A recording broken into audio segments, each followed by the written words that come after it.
सुरगाणा तालुक्यातील बारे ग्रामीण रुग्णालयाचा कारभार रामभरोसे। सुरगाणा ग्रामीण भागातील बारे ग्रामीण रुग्णालयातील काही कर्मचारी फक्त ड्युटी लावून पसार होतात। बारे ही मुख्य बाजारपेठ असलेला भाग असून नागरिकांची व रुग्णालयाची उपचारासाठी दररोज ये-जा असते। मात्र उपचार वेळेवर व पाहिजे तसे प्रतिसाद मिळत नसल्याने पेशंट व कर्मचारी तीव्र संताप व्यक्त करतायत। कर्मचारी उपस्थित राहत नसल्याने रुग्णांना मोठा त्रास सहन करावा लागतोय।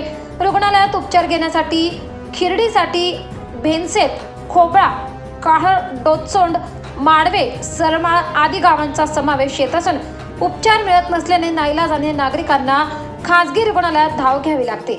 त्यामुळे अनेक तक्रार करून सुद्धा मार्ग मोकळा होत नसल्याने नागरिकांना आरोप व्यक्त केलाय। विलास जाधव, पांडुरंग बिरारी, रामदास देशमुख आदी ग्रामस्थांनी मागणी केली आहे। पण ह्याच्यावर आम्ही कुणीच परमिशन दिली नाही। माझं एम ए सरांशी बोलणं झालं, तुम्ही त्यांचा अर्जाचे फोटो द्या। मी एम ए सरांना पण सांगितलं की सर असं झालं, ते त्यांच्या ह्याच्यावर गेले। त्यांची जी रिस्क असेल ना, त्यांची जी पण लिगल कारवाई होईल त्याच्यासाठी तयार आहे असं म्हणून ते गेले। मी त्याच्यावर साईनच केले आणि एम ए सरांना पण मी सकाळीच हे केलं, बोरसे सरांना कॉल केला। बोरसे सरांनी सुद्धा त्यांना समजून सांगितलं की मॅडम तुम्ही जाऊ नका, ड्युटी यावेळेला आहे। पण त्यांनी म्हणले सर माझ्या ड्युटी वाढलाय आणि जे काय होईल ते मी बघून घेईल अशा ह्याच्यावर ते गेले। पण ते कसं रेग्युलरचं असतंय, कारण कसं आहे तुमचं ड्युटी चार्ट वगैरे कुठं आहे?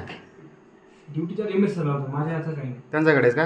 कारण कसं आहे नेहमीच आहे, आता इथं तुमची ड्युटी काय असते काय ते टाइम टेबल तर आम्हाला माहिती नाही, पण प्रत्येक वेळेला की 2 वाजले का सुटलेत तुम्ही सगळे, पण मग इथं नेहमी कर्मचारी गैरहजर असतात। नाही तेव्हा सर कसं माहिती का, आम्ही एमओ आहोत, ठीक आहे। आमच्या हातात आमच्या ड्युटी कर आमच्या याच्यामध्ये हे सगळं हे बघतात M S sir, Borse sir बघतात। त्याच्यामुळे ते समजा लिगल जे कारवाई करतील किंवा जे गोष्टी बघतात त्यांच्या हातात आहे। आम्ही फक्त सांगू शकतो सर, आम्ही जी आता तुम्ही म्हणतात कंपनी आम्हाला पेशंट पण आली स्टाफ करणारी ती आम्ही सरांकडे कमी करतो आणि मग त्याच्यावर ऍक्शन बोरसे घेतात। आजचं सगळं झालेलं सकाळचं वृत्तांत त्यांना सगळं सांगितलेलं आहे, आता उद्या बोरसे येणार।